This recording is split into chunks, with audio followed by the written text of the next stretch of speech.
Assalamualaikum warahmatullahi wabarakatuh.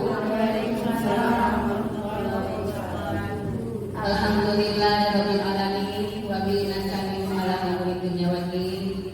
Assalatu wassalamu ala asyrofil anbiya'i wal mursalin wa ala alihi washabihi ajmain wa ba'du. Ibu para sekolah SDN Catang 2 yang saya hormati beserta Dewan Guru SDN Catang 2. Juga tak lupa saya aturkan terima kasih kepada Kepala Sekolah SDN Catang 1 yang bisa hadir di tempat ini pula beserta Dewan Gurunya juga ya.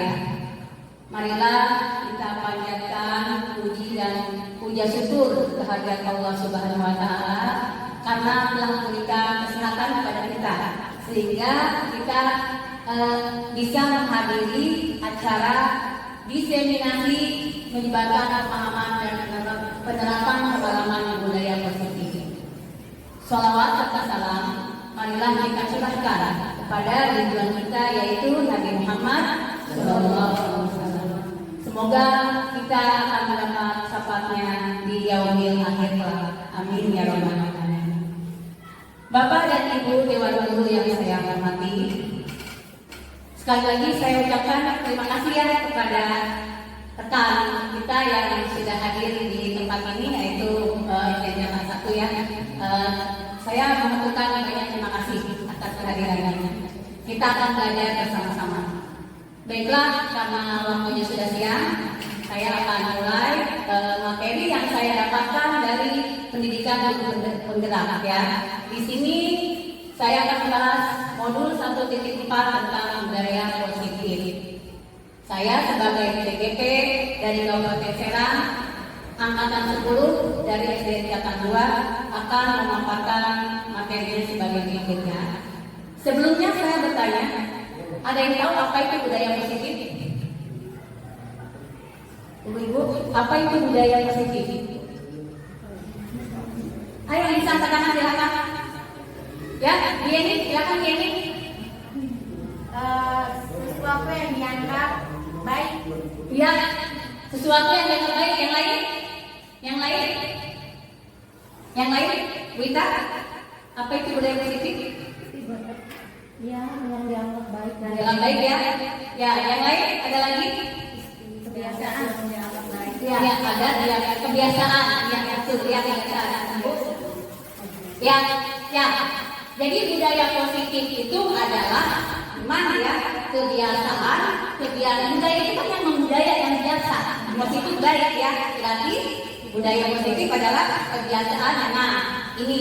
Jadi budaya positif itu adalah nilai-nilai atau kebiasaan di sekolah yang berpihak pada murid agar mereka dapat berkembang menjadi yang kritis, penuh hormat dan bertanggung jawab. Nah, jadi budaya positif itu maksudnya ya. Artinya jadi globalnya ya kebiasaan yang baik. Ya itu. Ya. Nah, di dalam budaya positif ini ada konsep inti. Ya, konsep inti budaya positif yaitu ada perubahan paradigma belajar. Lalu ada lagi disiplin positif. Selanjutnya ada nilai-nilai kebajikan. Ada kebutuhan dasar manusia. Ada motivasi perilaku manusia. Ada posisi kontrol guru. Ada keyakinan kelas.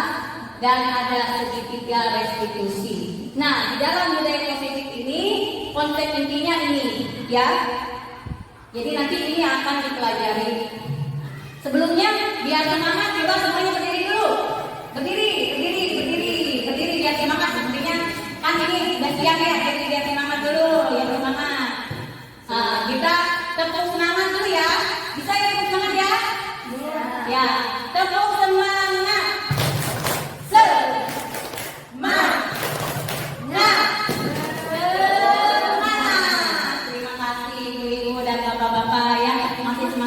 Kembali ya, kita lanjut biar semangat ya.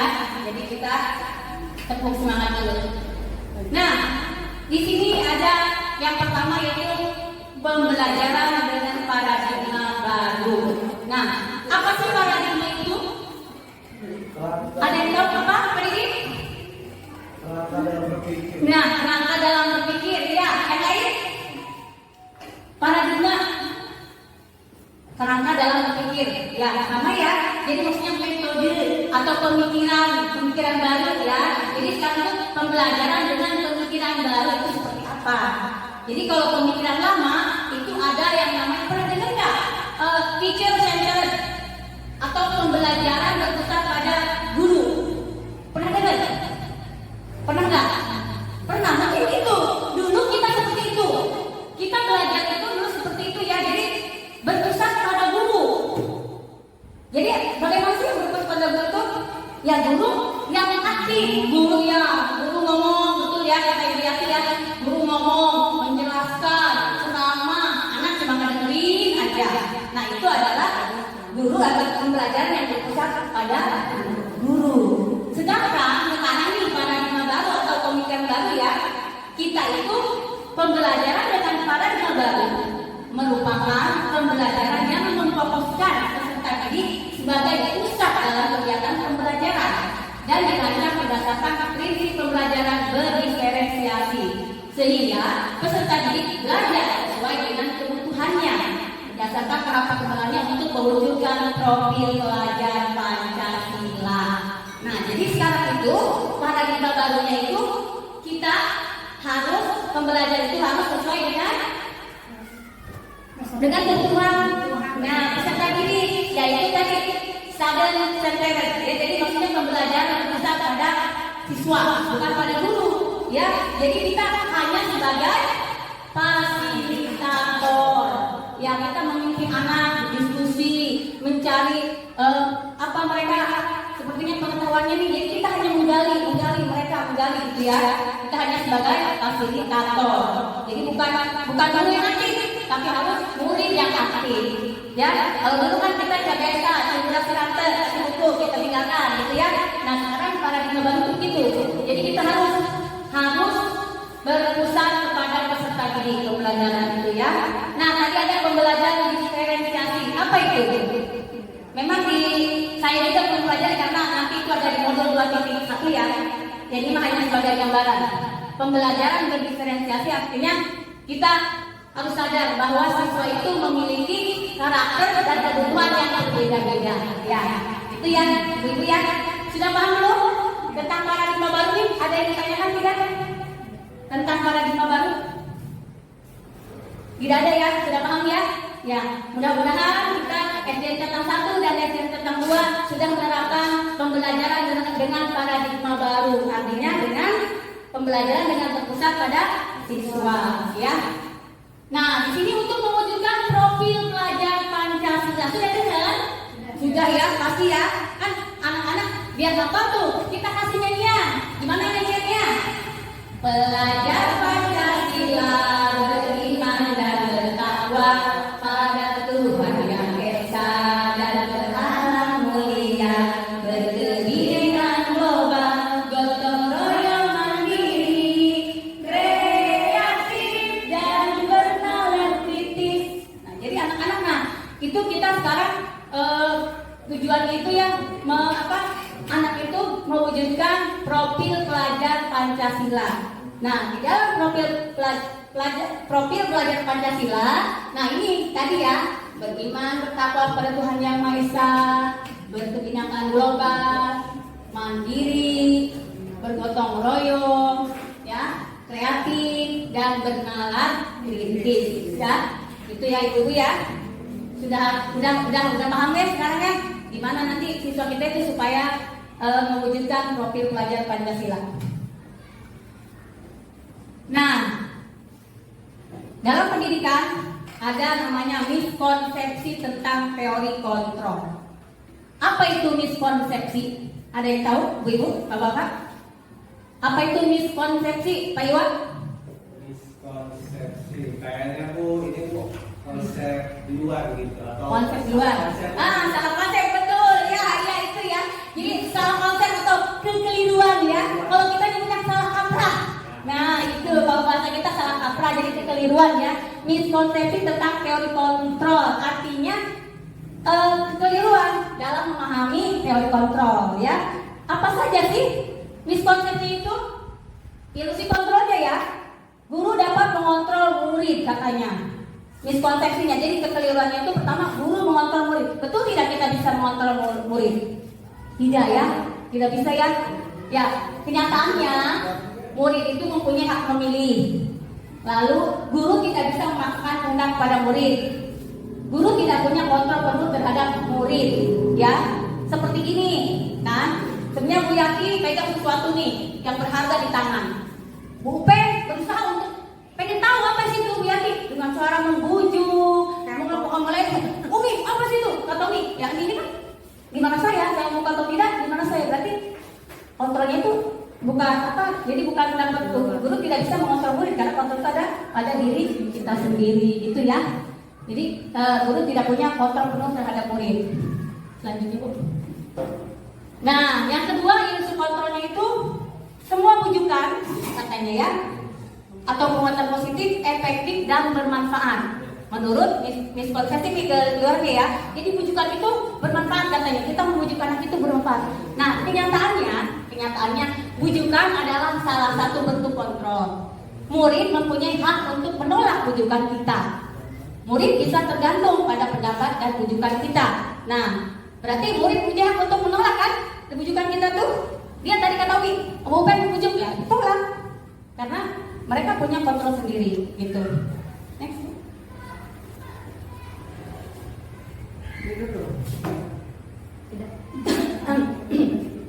Nah, selanjutnya miskonsepsi tentang teori kontrol yang ketiga, ya. Miskonsepsinya kritik dan membuat orang merasa bersalah bisa menguatkan orang tersebut. Kritik nih, kita mengkritik ke siswa nih. Kritik akan menguatkan orang tersebut, itu kekeliruan. Salah ya berarti.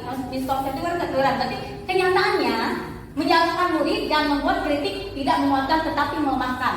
Kalau kita kritik nih ke murid nih, ya, maksudnya dengan keras, kan? Tapi murid itu akan merasa lemah ya. Contoh mereka datang siang, lalu kamu kenapa datang siang aja?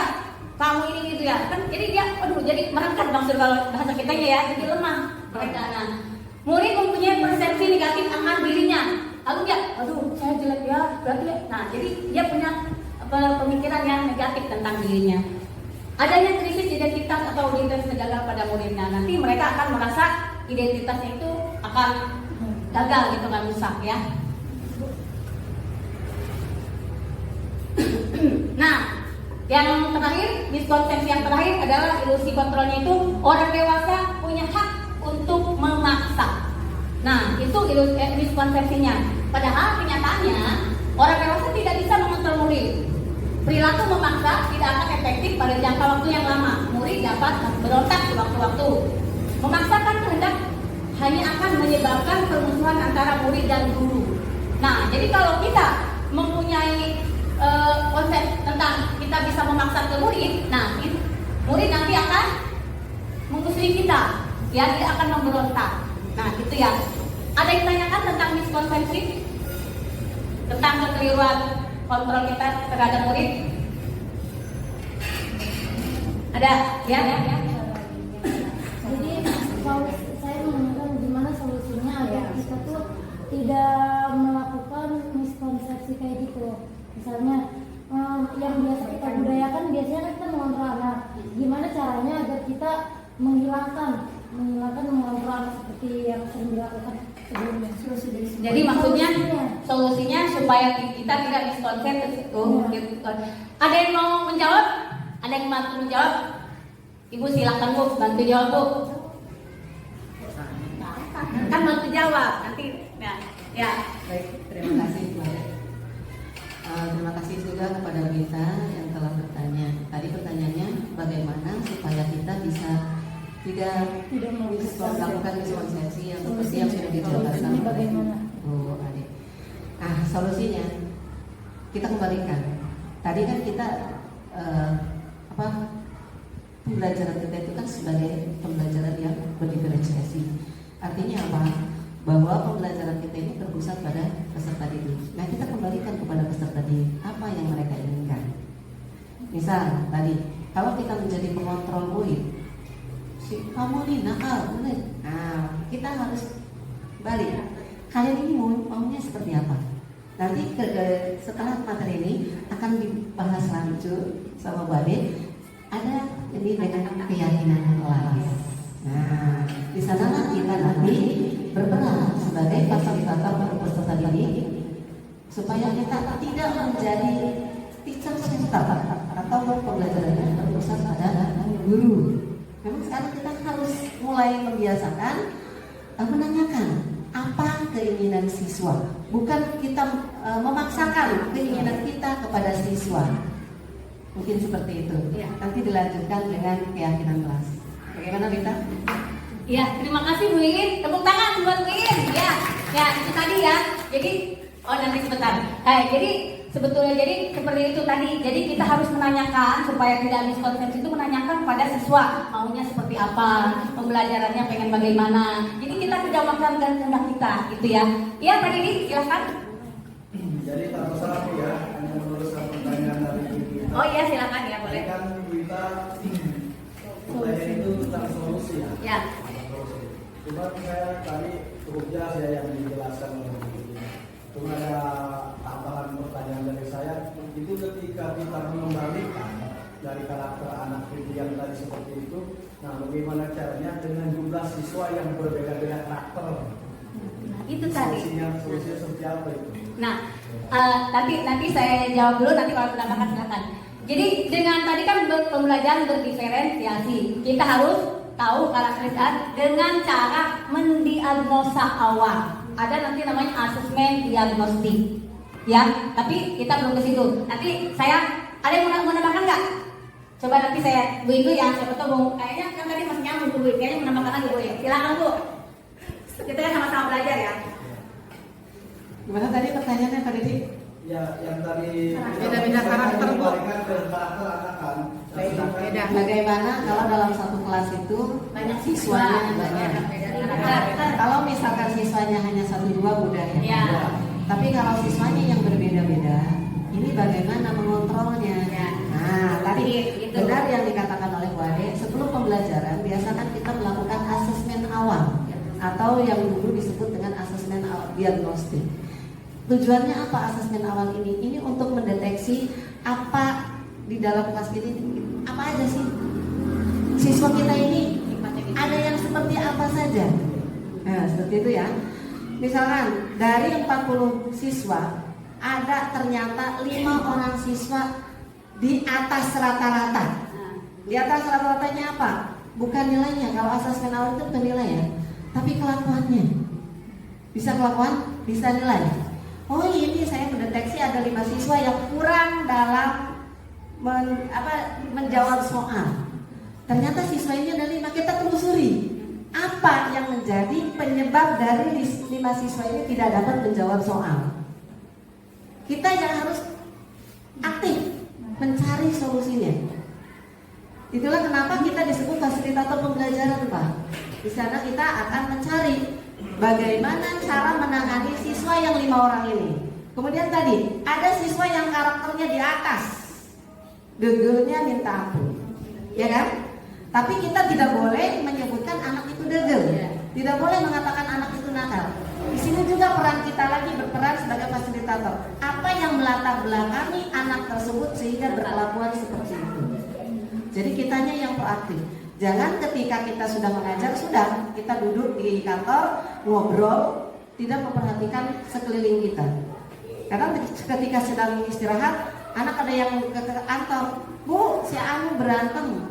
Nah, inilah posisi kita sebagai fasilitator diuji benar-benar. Makanya kembali lagi tadi ke dalam pertanyaan pendidik, maka jawabannya lakukan asesmen awal setiap akan melakukan pembelajaran supaya kita tahu apa kebutuhan dari peserta didik yang ada di kelas kita. Baik, mungkin terima kasih. Cukup Pak Didi? Cukup ya? Ya, jadi jawabannya itu tadi dengan cara melakukan asesmen diagnostik atau asesmen awal. Jadi kita nanti akan tahu gimana siswa itu dari 40, nanti mungkin yang 10 begini, yang 10 begini gitu kan. Pasti ada yang sama, ada yang beda. Oke Bu, next. Nah, selanjutnya mengubah paradigma stimulus respon ke pendekatan teori kontrol. Nah, jadi kita ubah tuh tadi ya, jadi ke teori kontrol. Dari stimulus responnya, realitas atau kebutuhan kita itu sama. Nah, teori kontrolnya, realitas atau kebutuhan kita itu berbeda. Jadi siswa pasti kebutuhannya berbeda. Semua orang melihat hal yang sama. Teori kontrolnya, setiap orang memiliki gambaran berbeda. Ya. Kita mencoba mengubah orang agar berpandangan sama dengan kita. Bisa nggak kita mengubah pandangan orang ini?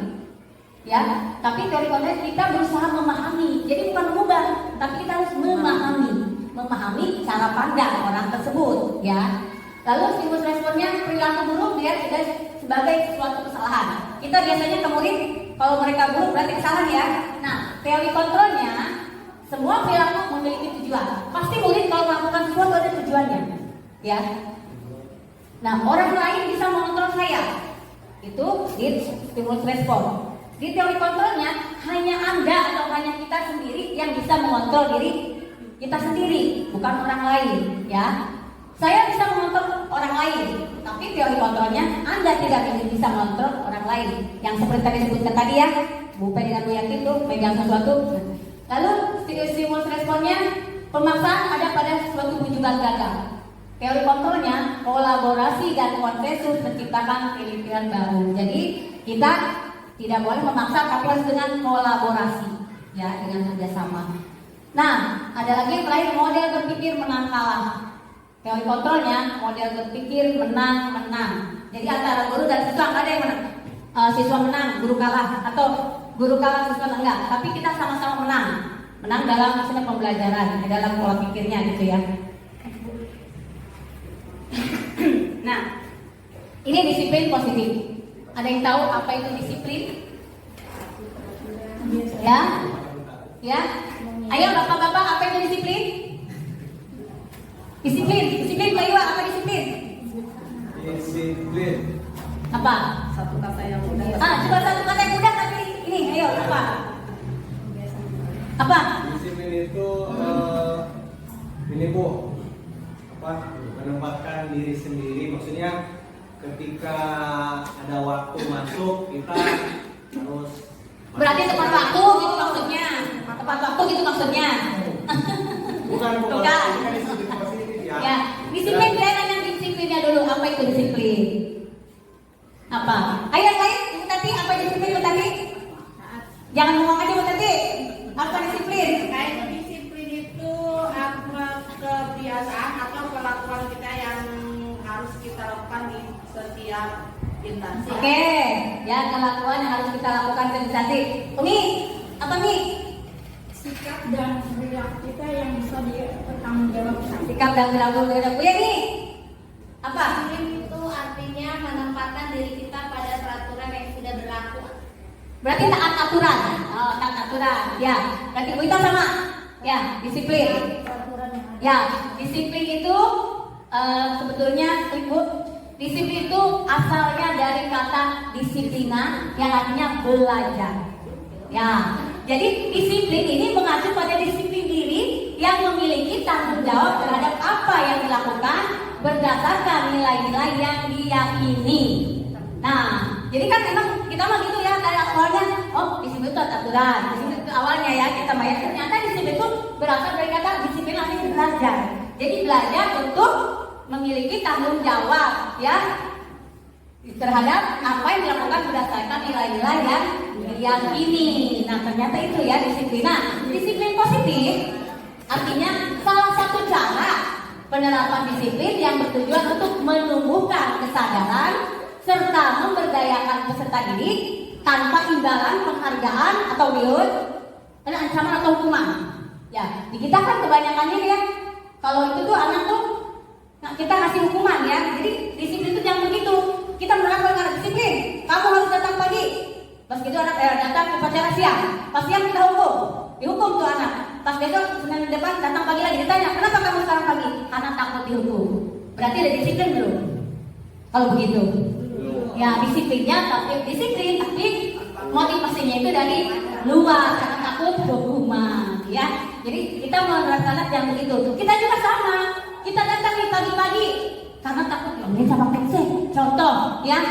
Ternyata, tapi begitu harusnya kita itu disiplin jangan karena kita sesuai dengan kewajiban kita, harusnya begitu. Jadi kita motivasi intrinsik dari dalam, ya.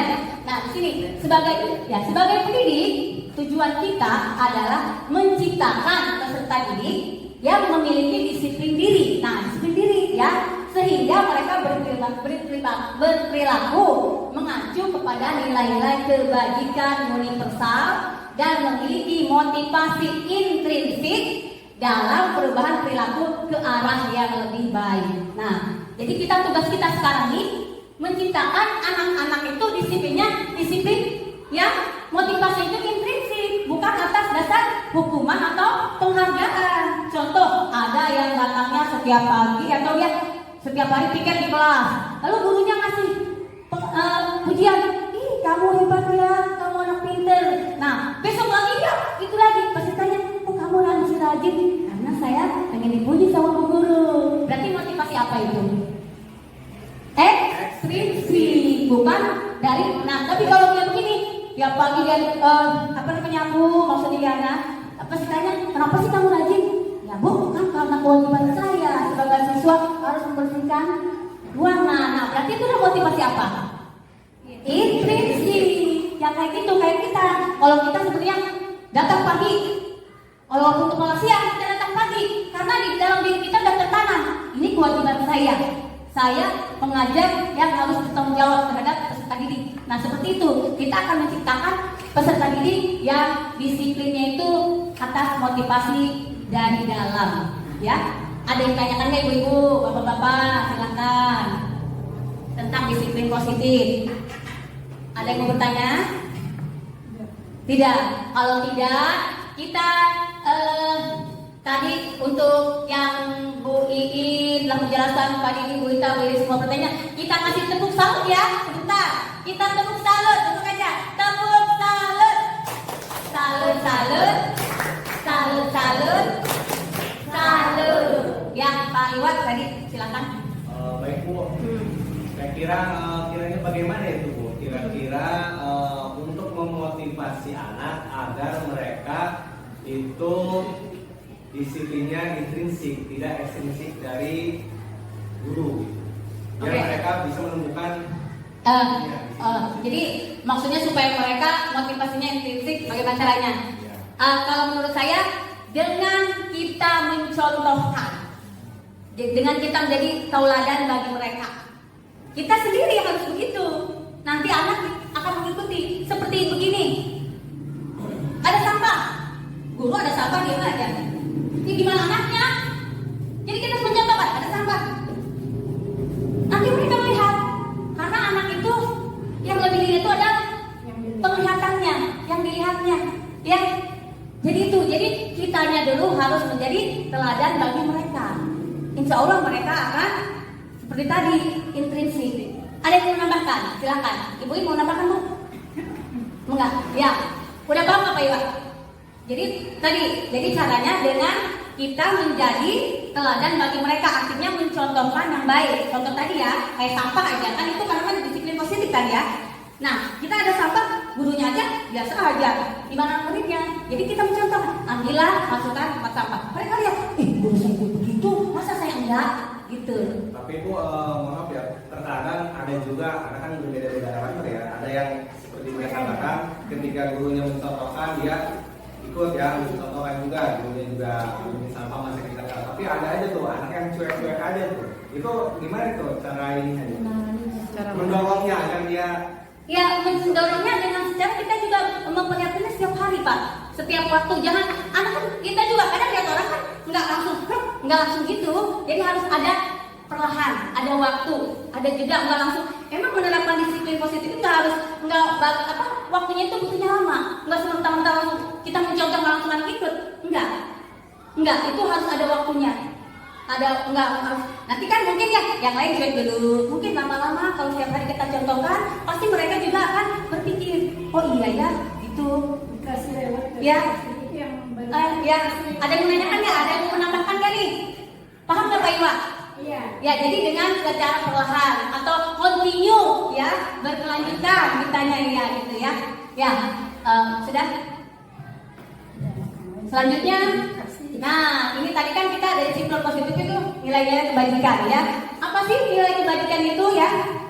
Nilai kebajikan itu nilai yang disepakati bersama lepas dari suku bangsa, agama, bahasa maupun latar belakangnya. Kayak tadi itu ya, yang tadi sebetulnya di disiplin positif itu nanti akan masukkan nilai-nilai kebajikan. Ya, di sini contoh nilai kebajikan institusi atau organisasi. Nih, ada profil pelajar Pancasila. Nah, ini mah organisasi pendidikan ya. Beriman dan bertawakal tadi itu profil pelajar Pancasila ya.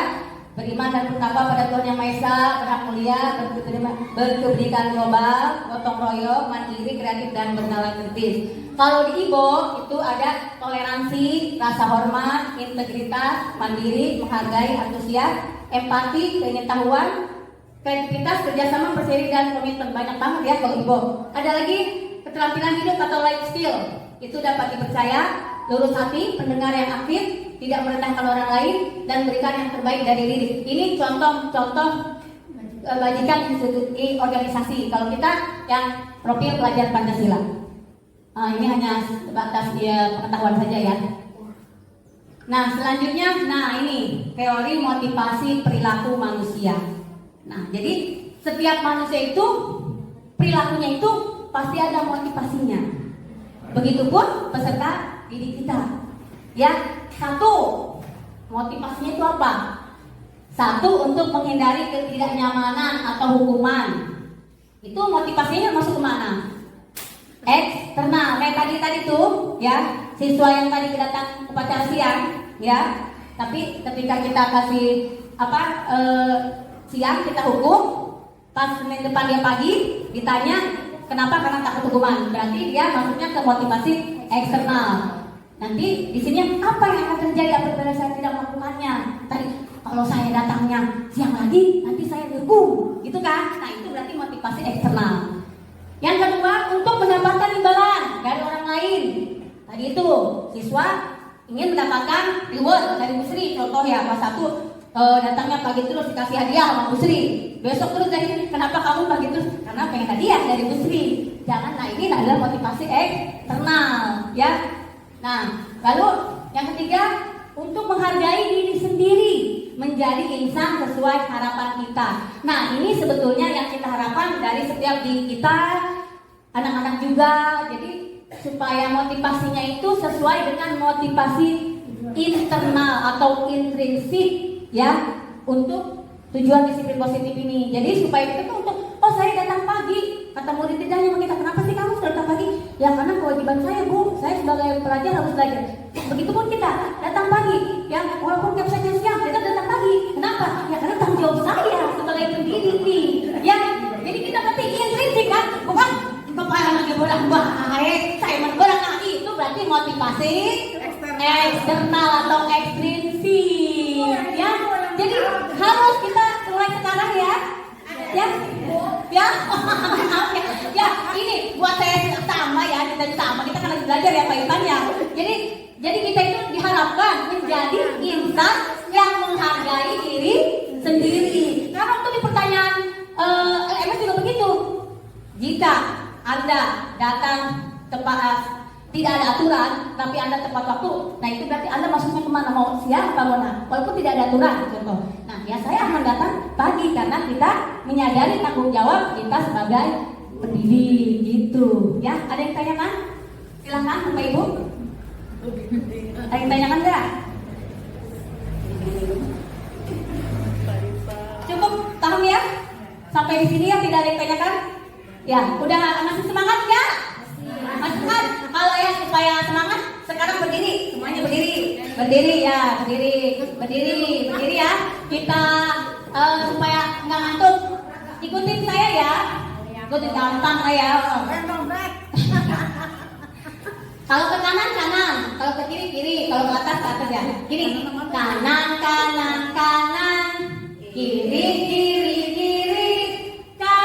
kiri, kanan, kiri, saya sudah tahu. Bisa. Tapi kalau atas sedikit, atas, bawah.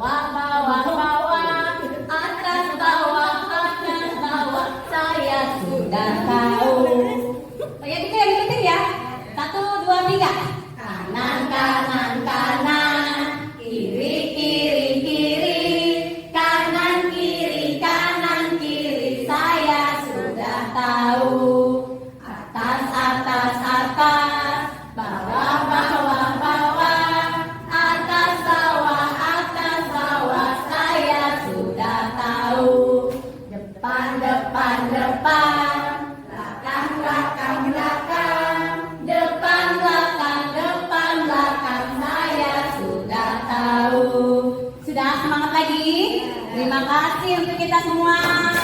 Silakan duduk kembali ya. Supaya tidak ngantuk ya. Ya, itu tadi tentang disiplin positif ya.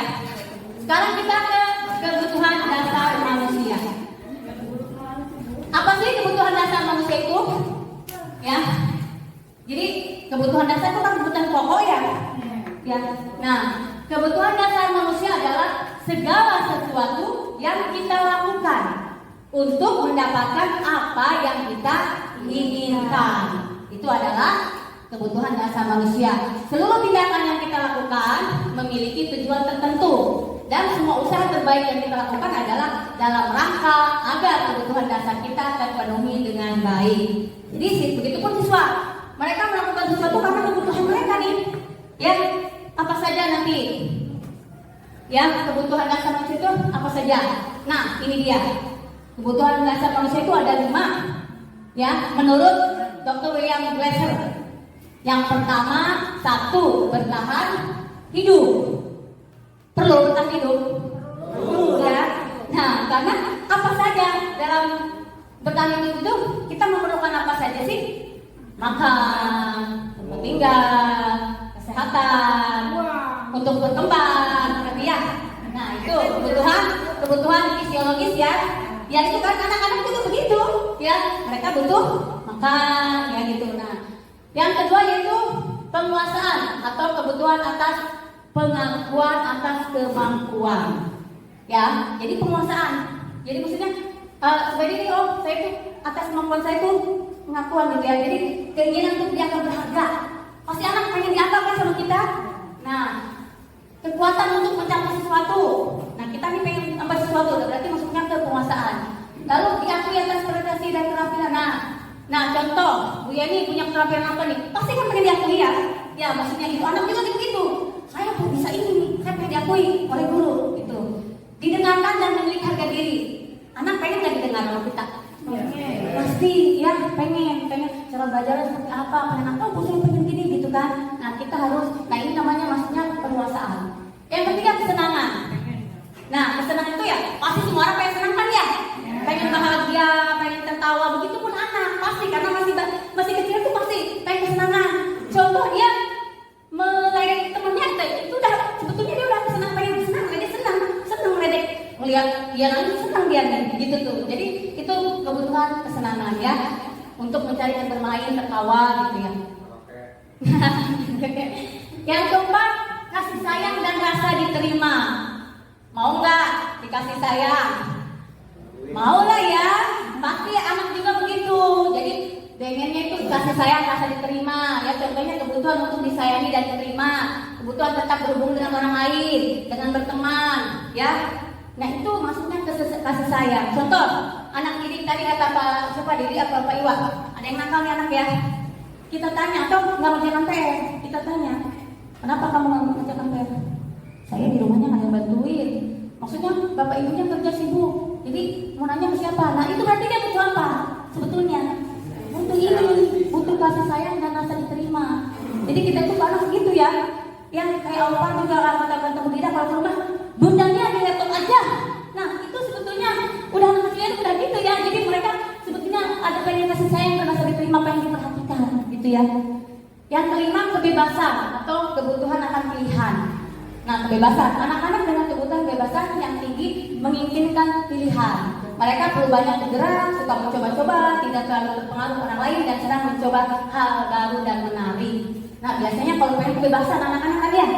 Nah, ini karena kebutuhan dasar ini, ya, pengen bebas, nanti bagaimana kita mengatasinya? Bu, mau tanya dulu. Oh, ada yang mau tanya dulu. Silakan Bu. Ini pengalaman pribadi ya. Jadi di kelas saya itu ada seorang murid. Dia tuh kayak bahasa sekarang itu kayak caper gitu ya. Kayak suka cari perhatian gitu ke gurunya, apapun itu suka ditanyakan, diomongin, mau penting ataupun enggak pentingnya. Nah itu termasuk dari kebutuhan yang mana? Dari yang kelima itu. Ya, perhatian. Iya, kayak kayak cari muka gitu. Iya. Gimana ya bahasanya? Berarti emang katanya waktu kemarin kita diskusi juga begitu, katanya bisa nggak itu kita identifikasinya lebih dari satu? Iya, boleh 3. Dia butuh, dia 1 untuk kasih sayang, dia juga butuh besar, tapi cari yang mendominasinya, kata pasien seperti itu. Jadi cari yang lebih mendominasi dia itu apa di yang nomor 4 dia butuh kasih sayang dan rasa diterima, atau apakah dia butuh kebebasan atau kesenangan atau penguasaan? Kayaknya dari yang pengakuan sama kasih sayang. Nah, jadi kita nanti lihat dominasinya. Nah, kita lihat dominasinya ke mana nih anak ini, gitu ya. Kita ada yang menambahkan nggak? Menambahkan Bu? Cukup ya. Jadi seperti itu ya, Bu ya, cukup ya. Jadi boleh, emang pasti ada 5-5-nya, cuma cari identifikasi yang lebih mendominasi perilaku anak tersebut. Next. Nah, di sini sekarang kita kan sebagai guru ya, ada 5 posisi kontrol guru terhadap murid katanya. 1, sebagai penghukum. 2, pembuat merasa bersalah. Yang 3, teman. Yang 4-nya pemantau. Yang 5, manajer. Sekarang saya tanya, kita di posisi mana nih sekarang? Kontrol kita sebagai anak, kita sebagai apa sekarang ini? Biasa kebanyakan. Tadi kalau anak salah diapain? Dihukum. Nah, berarti kita posisinya adalah di mana? Di penghukum. Ya. Di penghukum ya? Ya. Yang lain ada di posisi mana? Bu Yeni, di posisi mana Bu Yeni? Sekarang nih kita nih. Biasanya ada di mana lebih banyaknya? Mantau minta ya. Ya, tapi kebanyakan kita pasti penghukum ya. Saya juga gitu, bener ya. Ayo kamu, Ustaz. Nah, itu penghukum ya. Next. Nah, jadi gini, posisi kontrol itu ya, jadi penghukum. Penghukum itu biasanya guru percaya bahwa cara dia yang terbaik. Menurut guru nih, bahwa itu terbaik, saya menghukum dia itu. Ya kayak pikiran saya juga begitu ya. Emang bagusnya menghukum gitu. Lalu guru menggunakan hukuman fisik atau verbal. Nah, seperti ya kalau fisik ya tadi itu, besar, ya lari 100 keliling putaran gitu ya.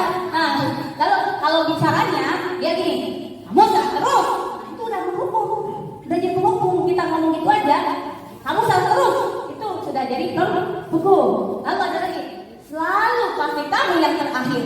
Kalau mengerjakan tugas kelas nih, pasti kamu yang terakhir melulu. Itu udah penghukum juga. Lalu patuh yang terakhir ya, awas kalau kamu salah. Nah, udah ancaman kan? Nah, kalau kita udah mengancam murid itu juga udah termasuk hukuman. Ada yang tanyakan? Sampai sini posisi kontrol penghukum. Berarti kita kebanyakan di sini ya. Kebanyakan masih di sini ya kita ya. Saya juga merasa seperti itu ya. Nanti setelah ini kita mudah-mudahan setelah ada materi ini kita bisa berubah ya. Next. Nah, yang kedua posisi kontrol pembuat rasa bersalah. Di sini guru menggunakan intonasi yang lebih rendah atau lemah lembut, atau mungkin keinginan untuk membuat situasi yang tidak nyaman. Guru menggunakan kalimat agar murid merasa bersalah atau kasihan pada guru, seperti ada yang salah ya. Mungkin nih guru ngomongnya, panggil anaknya, ibu sangat kecewa pada kamu. Nah, itu udah murid yang merasa bersalah ini. Ini di posisi kita itu udah membuat rasa bersalah.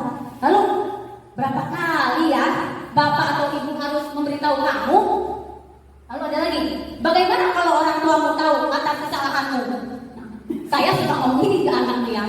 Berarti saya masuknya ke pembuat merasa bersalah. Ya, kalau anak tidak melakukan tugas seperti mungkin perlu orang tua kamu tahu. Berarti itu udah kita masuk ke pembuat merasa bersalah. Ya, next. Posisi kontrol yang ketiga yaitu teman. Kalau ini kita guru ini sebagai teman ke murid. Ya, guru menggunakan kalimat persuasif dan intonasi atau nada suara ramah untuk mengobrol ramah, ya, karena seperti teman kan. Guru menggunakan humor dan punya hubungan baik dengan murid. Jadi seolah-olah teman kita dengan murid sama kita. Kita ngomongnya apa?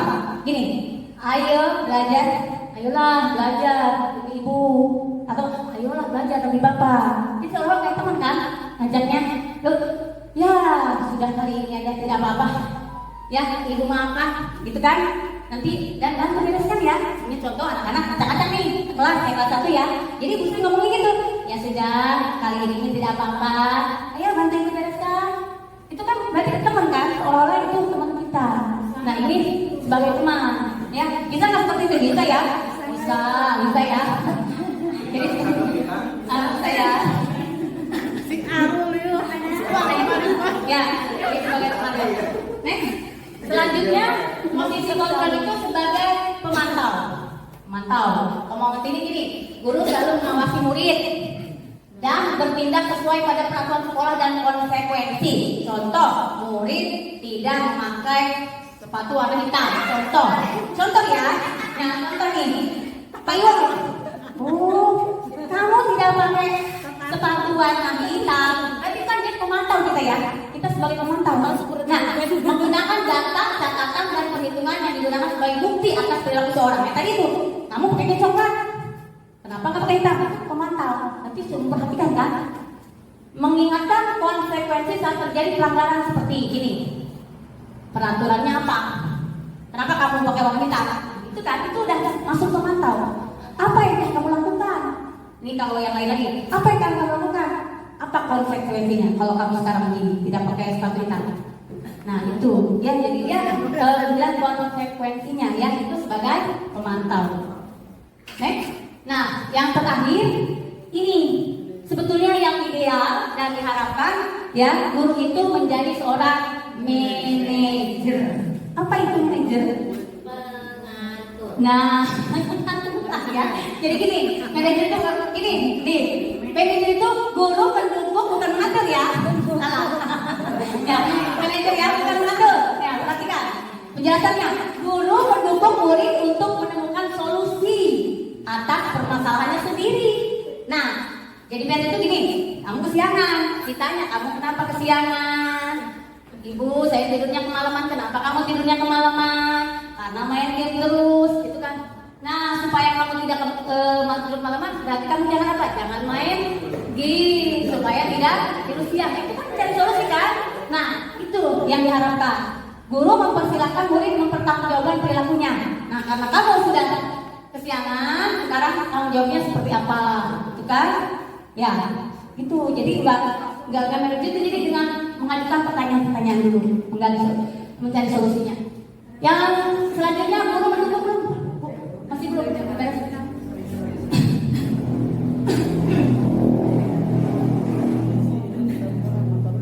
Manajer. Nah, yang tadi ya, guru mendukung murid untuk merdeka, mandiri dan bertanggung jawab. Seperti tadi ya. Jadi kita mempersilahkan anak itu mandiri, bertanggung jawab, menggunakan restitusi untuk mengajak murid menganalisis keadaan untuk memperbaiki kesalahannya dengan kalimat seperti gini. Apa yang kita yakini? Apa rencana kamu untuk memperbaiki ini? Kan tadi karena udah kesiangan, sekarang gimana supaya kamu tidak kesiangan? Tuh ya Bu, tidurnya harus masih sore. Ya kan, berarti itu solusi kan? Nah itu maksudnya, itu yang jadi manajer. Udah paham belum nih? Antara tadi ada berapa? Posisi kontrol dulu, ada 5 ya. 1, penghukum. 2, pembuat rasa bersalah. 3, ada ya? 4, pemantau. 5, manajer. Ya, ada yang tanyakan nggak tentang 5 posisi guru ini? Tidak ada. Udah paham berarti ya? Masih semangat ya? Masih ya. Jadi kita diharapkan menjadi manajer dalam mengontrol anak didik kita. Kalau sudah paham, saya mau bertanya. Perhatikan, lihat ya. Yang bisa boleh jawab. Saya mau tanya nih jadinya kalau sudah paham. Di mana posisi kita nih adanya? Bun? Ya. Sini, ya kasih contoh dulu ya. Contoh penerapan 5 posisi kontrol guru. Penghukum. Lanjut, Bun. Ya, kan ada penghukum, ada pemasukan. Nah, kalau penghukum ini contoh tadi, hormat pada berjajaran 1 jam. Penerapannya nih, ya karena ketinggalan anak suruh hormat 1 jam. Nah, itu penghukum. Lalu pembuat rasa bersalah, berapa kali Bapak Ibu harus minta kamu? Langsung saja mengecewakan Bapak atau Ibu. Nah, itu membuat rasa bersalah. Kalimatnya maksudnya ya, kalimatnya seperti ini membuat rasa bersalah. Next. Nah, lalu ada lagi sebagai teman. Sebagai teman ini kalimatnya, ayo dong ikuti aturan sekolah.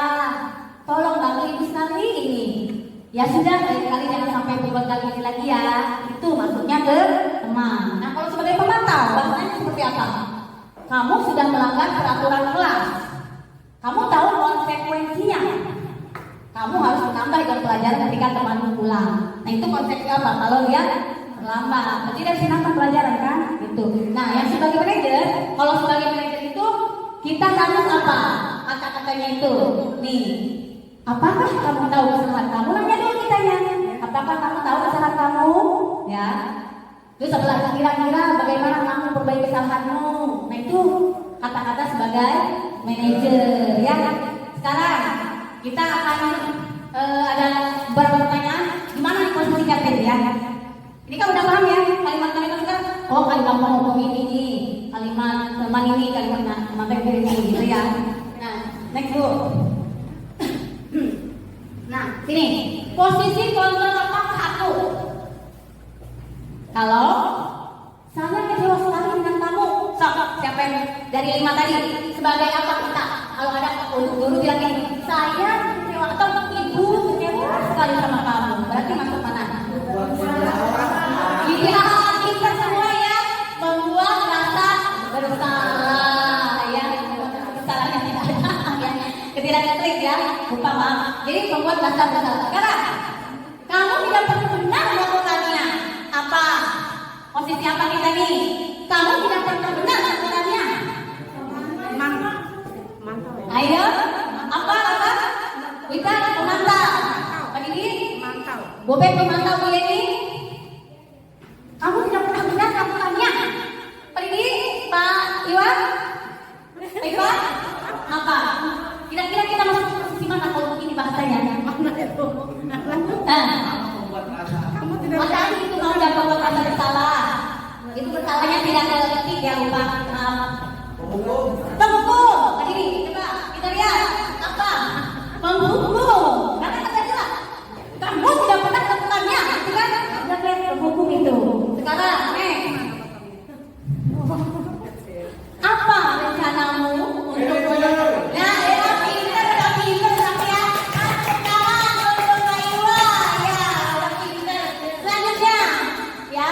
selanjutnya, nih posisi kontrol apakah aku lagi nih?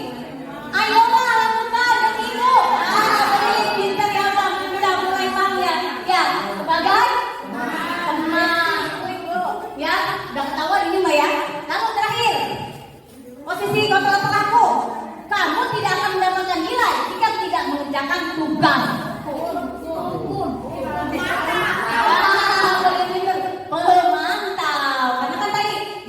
Konsekuensinya ya, paham ya Bapak Ibu? Dari sini ya, gampang ya. Gue cerita posisi ini sebagai ini, posisi sebagai ini. Terima kasih Pak Ibu yang sudah paham ya. Kita lanjut. Nah,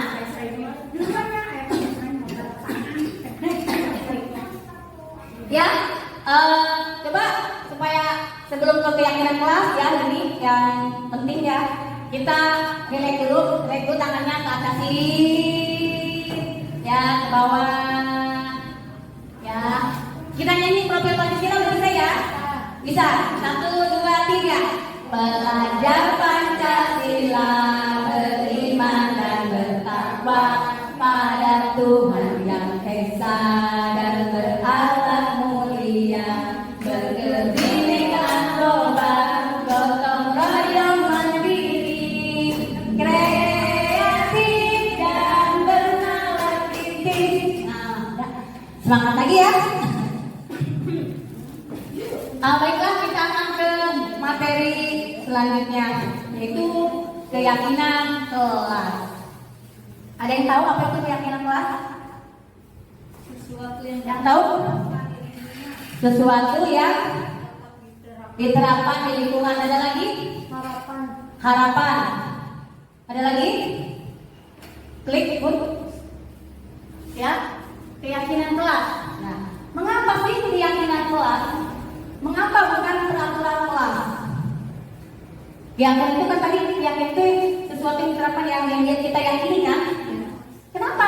Bukan perkara tugas kan itu kita tahunya kan peraturan kelas atau kata tertib kelas ya selama ini ya. Nah sekarang mengapa keyakinan kelas? Mengapa bukan peraturan kelas? Ada yang tahu perbedaan keyakinan kelas dengan peraturan kelas? Sok? Kalau contohnya Ya. kalau misalnya peraturan kelas itu dibuat dari gurunya, kalau keyakinan kelas bersama-sama mungkin. Nah, ya, tepuk tangan buat kita. Ya, kalau peraturan kelas karena yang dibuatnya oleh gurunya saja, tidak melibatkan murid. Tapi kalau keyakinan kelas dibuatnya bersama-sama antara murid dan guru. Next board. Nah, ya perbedaannya, ya perbedaan keyakinan kelas dan peraturan kelas. Salah satu nih perbedaan kunci dari keyakinan kelas adalah penghindaran dari kalimat-kalimat negatif. Kalau peraturan kelas biasanya mencantumkan larangan dan sanksi yang menciptakan atmosfer yang kurang positif. Contoh kan, kalau peraturan itu tidak boleh membuang sampah di kelas, gitu kan? Begitu, itu kan kalimat negatif kan? Nah, lalu kalau keyakinan kelas ini memiliki peran yang lebih kuat dalam memotivasi perilaku positif murid karena mereka merasa terhubung secara pribadi dan meyakini nilai-nilai tersebut. Keyakinan ini lebih dari sekedar aturan. Keyakinan ini adalah prinsip-prinsip yang membantu tindakan murid secara intrinsik. Nyambung lagi ya, yang tadi nyambung lagi. Jadi tadi itu ya betul. Keyakinan kelas itu kita sebutnya kalau peraturan identiknya dengan hukuman. Ya, tapi kalau keyakinan kelas itu tanggung jawab. Begitu maksudnya ya. Jadi bagaimana kita nanti membuat keyakinan kelas? Nah, kita akan setiap guru harus membentuk keyakinan kelas ya dengan seperti ini. Nah, satu kalimatnya itu ya bersifat abstrak. Abstrak itu apa sih? Ya, tidak nyata ya, tidak konkret ya. Ya, lalu berupa pernyataan universal yang umum saja. Jadi tidak terfokus gitu ya maksudnya. Dibuat dalam pernyataan positif. Nah, tadi ya. Jadi tidak negatif tapi positif. Sedikit saja agar mudah diingat dan dipahami. Sesuai kondisi kelas dan sekolah sehingga mudah diterapkan. Selanjutnya, semua warga kelas dilibatkan saat membuat keyakinan kelas. Nah itu, jadi ibu-ibu mulai sekarang ya kita sebagai guru harus membuat keyakinan kelas di kelasnya masing-masing. Ya, tidak punya bukan hanya guru penggerak tidak, tapi semuanya harus membuat. Bukan ada lagi peraturan kelas, tapi keyakinan kelas karena diyakini dan disepakati oleh peserta didik kita. Next, Bu. Nah, contoh kalimat keyakinan kelas ya. Selalu bersikap positif, saling menghormati dan menghargai, berkomitmen terhadap setiap tugas, senantiasa membantu menjaga kebersihan kelas. Ya ini kalimatnya ada yang negatif tidak? Tidak kan? Jadi dia abstrak kan? Kalimatnya abstrak. Tadi sudah sesuai dengan yang aturan tadi. Ya, jadi selalu jadi masih umum gitu kalimatnya itu. Jadi tidak khusus. Lalu tidak ada kata negatif. Selanjutnya, nah ini yang harus kita lakukan sebagai guru itu melakukan segitiga restitusi. Ya, coba Bu diklik. Nah, apa sih segitiga restitusi itu? Ini tadi ya, apa? Suatu proses dialog. Ya, tadi segitiga restitusi itu adalah suatu proses dialog yang dijalankan oleh guru agar dapat menghasilkan murid yang mandiri dan bertanggung jawab. Nah itu namanya segitiga restitusi. Apa saja sih restitusi itu tahapannya? Ya, nah ini dia. Segitiga itu ada 3 sisi kan. Sisi yang pertama dia ada menstabilkan identitas. Yang kedua validasi tindakan yang salah. Yang ketiga menanyakan keyakinan. Nah, next sini. Nah, menstabilkan identitas berdasarkan prinsip membuat kesalahan adalah bagian dari proses pembelajaran.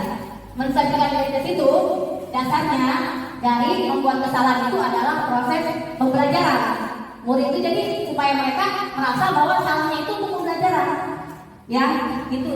Jadi gini kata-katanya, berbuat satu aja. Kita karena nih, kan tadi segitiga itu kan dialog ya, antara sudah dan itu kan. Kita hanya ngomong berbuat satu aja. Itu namanya segitiga. Tidak ada manusia yang sempurna. Ibu juga pernah melakukan hal seperti itu ke anak nih kalau anak berusaha. Kamu berhak kok merasa begitu. Lalu ibu tidak mencari siapa yang salah. Kalau anak datang nih contoh kita melihat mereka. Ibu tidak mencari siapa yang salah, tetapi ibu ingin mencari solusi dari permasalahan ini. Nah itu dalam tahapan, dalam tahap menstabilkan identitas itu seperti ini, ya. Lalu tahap yang kedua yaitu apa tadi? Yang kedua apa? Satu, menstabilkan identitas. Yang kedua tadi apa? Validasi tindakan yang salah. Nah, kalau ini berdasarkan prinsip setiap perilaku berupaya memenuhi suatu kebutuhan tertentu. Nah, tadi itu nyambung lagi ke motivasi perilaku manusia ya. Tadi, jadi anak itu berperilaku supaya memenuhi kebutuhannya. Nah, kalimat-kalimat kita nih sebagai guru ya memvalidasi tindakan yang saya itu gimana? Kamu pasti punya alasan mengapa melakukan hal itu. Lalu ada lagi, padahal kamu bisa melakukan yang lebih buruk dari ini ya.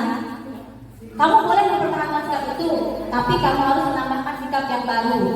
Lalu ada lagi, kamu patut bangga karena telah melindungi sesuatu yang penting bagi kamu. Nah ini diproses validasi tindakan yang salah. Jadi nanti kalau kita melakukan segitiga diskusi, ada 3 tahapan, itu ya. Satu tadi menstabilkan identitas, yang kedua memvalidasi tindakan yang salah, dan kata-kata yang tadi ya contohnya. Yang ketiga terakhir apa? Menanyakan keyakinan. Karena tadi kita harus sudah membuat keyakinan kelas, jadi tanyakan berdasarkan apa sih yang 3 ini menanyakan keyakinan? Berdasarkan prinsip teori kontrol, kan itu bahwa pada dasarnya kita termotivasi secara intrinsik. Nah kita kan kita berpikir secara dari dalam kan, nah, makanya ada yang menanyakan keyakinan. Apa kata-kata kitanya? Apa identitas kita? Lalu nilai-nilai apa yang kita sepakati? Selain itu ada lagi, menurut kamu kelas yang itu seperti apa?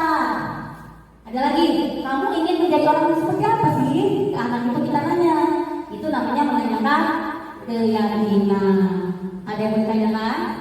Di tahap 3 diskusi ini nanti ada contoh penerapan maksudnya. Nih, seperti ini ya yang saya lakukan. Mungkin tahu tidak mengapa Rizky dipanggil ke sini. Tidak tahu ya. Nah, ibu memanggil di sini karena ibu sering melihat itu sering melambat masuk sekolah. Apa itu? Tuh, karena kita kalau ibu boleh tahu kenapa paling sering datang terlambat masuk sekolah. Kesiangan? Ya, kenapa bisa kesiangan? Oh, itu main game ya?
ditempelkan yang sudah?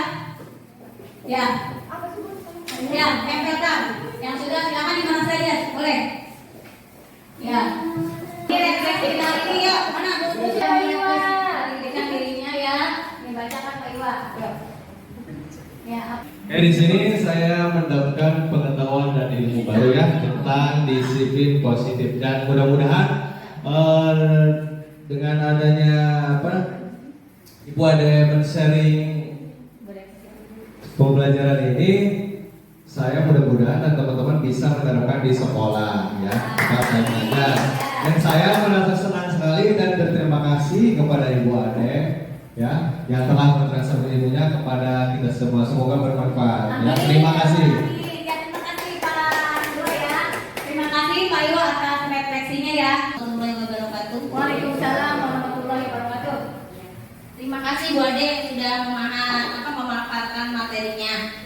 Refleksinya untuk saya pribadi. Jadi dengan pemaparan dari Bu Ade itu menambah pengalaman bagi saya sendiri, dan semoga yang sudah dipaparkan oleh Bu Ade merubah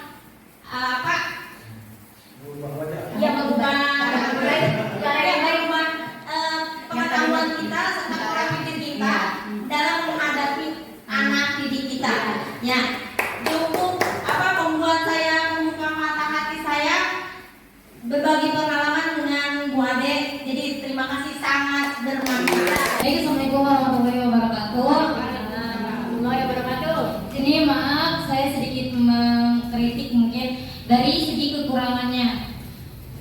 Menurut saya kurang banyak atau terlalu sedikit penjelasan ketika kita sebagai audiens menanyakan sesuatu yang mungkin kurang kita pahami. Mungkin itu aja kekurangannya, dan dari kelebihannya semuanya udah baik, bagus, boleh penyampaiannya mungkin udah cepat kita pahami, dan semoga nanti saya sendiri bisa menerapkan apa yang telah boleh disampaikan. Baik, wassalamualaikum warahmatullahi wabarakatuh. Assalamualaikum warahmatullahi wabarakatuh.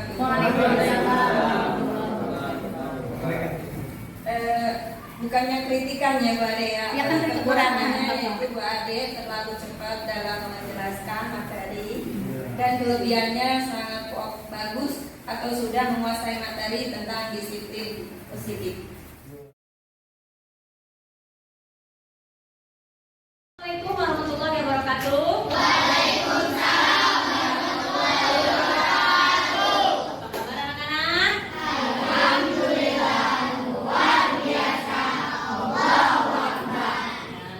Alhamdulillah kalau semuanya sudah sehat ya. Kalian semua bisa sekolah seperti biasa.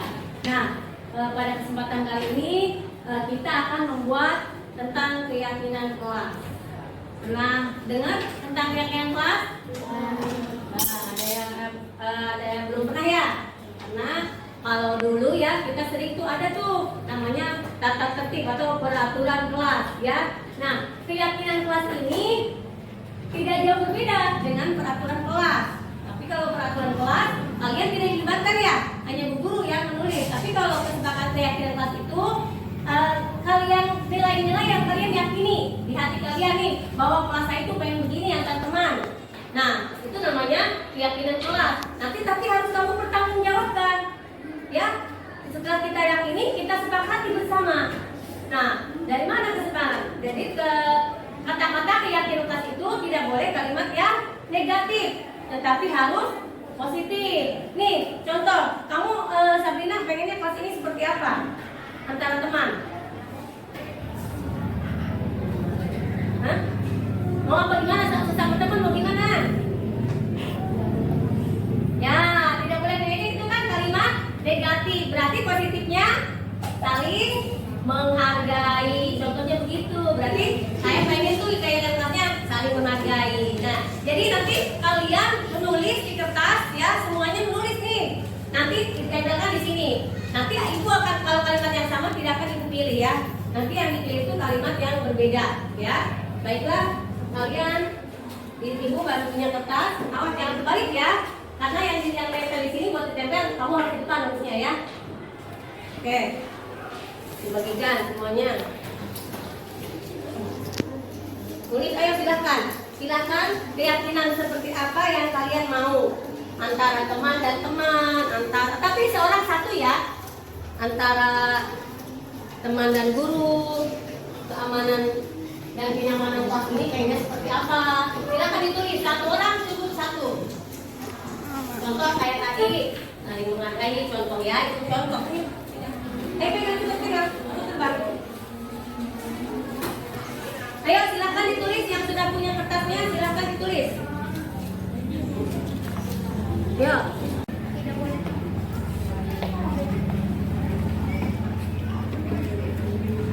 Saling mendukung.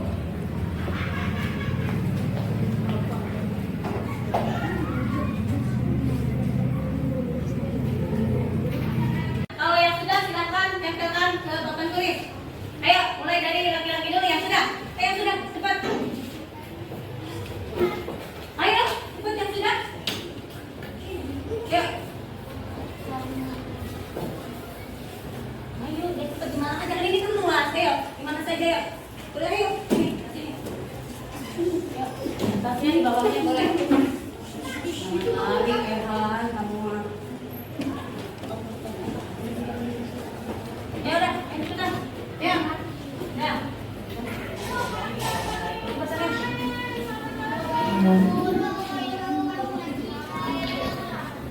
Ayo, semuanya.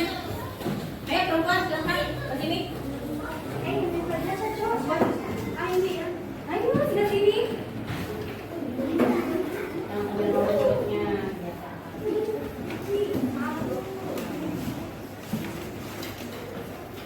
Ayo.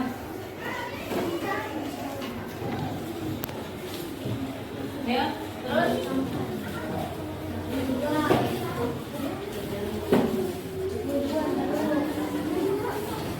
Ini hasil kalian tadi mencatat tentang keyakinan kelas. Ada melaksanakan tugas pikir. Kira-kira sesuai dengan kalian yang ini nih? Melaksanakan tugas pikir? Sesuai. Kalau sesuai, ibu tempel di sini ya. Lalu ada lagi saling membantu sama yang sama ibu tidak ya, karena sama. Saling menghormati orang lain. Masuk? Sudah saling menghormati teman ya. Lalu menghargai guru dan teman. Masuk ya. Saling menolong sama teman. Saling menolong, ini menolong ya. Ya. Buang sampah pada tempatnya. Saling menolong sama teman. Saling menolong sama menjaga kebersihan. Harus rukun. Laksanakan piket sama. Buang sampah pada tempatnya udah ada ya. Menjaga kebersihan sudah ada. Saling sampah, udah buang sampah ada. Masuk tepat waktu, udah ada belum? Sebelumnya. Nah, masuk tepat waktu. Menjaga kebersihan sudah ada, masuk tepat waktu sudah ada tadi ya. Lalu saling menolong teman sudah tadi ya. Saling menolong teman ya, sini udah tadi. Ada lagi masuk kelas tepat waktu sudah tadi ya. Saling membantu sudah, masuk kelas tepat waktu sudah. Berpakaian rapi sesuai aturan sekolah. Ya. Sekolah berpakaian rapi ya tadi. Jangan dibully. Ya.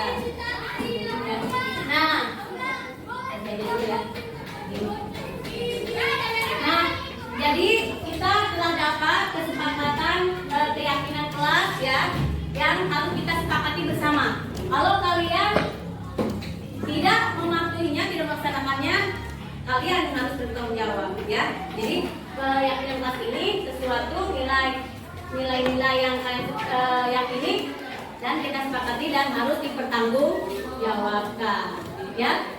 Siap untuk mempertanggungjawabkan? Nah, baiklah kalau gitu ibu akhiri. Assalamualaikum warahmatullahi wabarakatuh. Waalaikumsalam. Assalamualaikum warahmatullahi wabarakatuh. Perkenalkan, nama saya Mila, siswa kelas 5 SDN Cetang 2. Saya sangat bersemangat saat membuat keyakinan kelas bersama teman-teman. Assalamualaikum warahmatullahi wabarakatuh. Perkenalkan, nama saya Azikia. murid kelas 5 SDN Catang 2. Saya sangat senang membuat keyakinan kelas bersama bu guru dan teman-teman. Assalamualaikum warahmatullahi wabarakatuh. Perkenalkan, nama saya Sinta, siswa kelas 5 SDN Catang 2. Saya merasa membuat keyakinan kelas itu seru. Warahmatullahi wabarakatuh. Perkenalkan, saya Alfa, siswa kelas 5 SDN Catang 2. Awalnya saya bingung, tapi sekarang saya paham cara membuat keyakinan kelas. Penting sekali. Sangat penting. Penting, sangat penting. Dapat lebih menghargai teman. Dapat membuat saya bertanggung jawab. Dapat membuat saya disiplin. Dapat menjadi lebih baik lagi.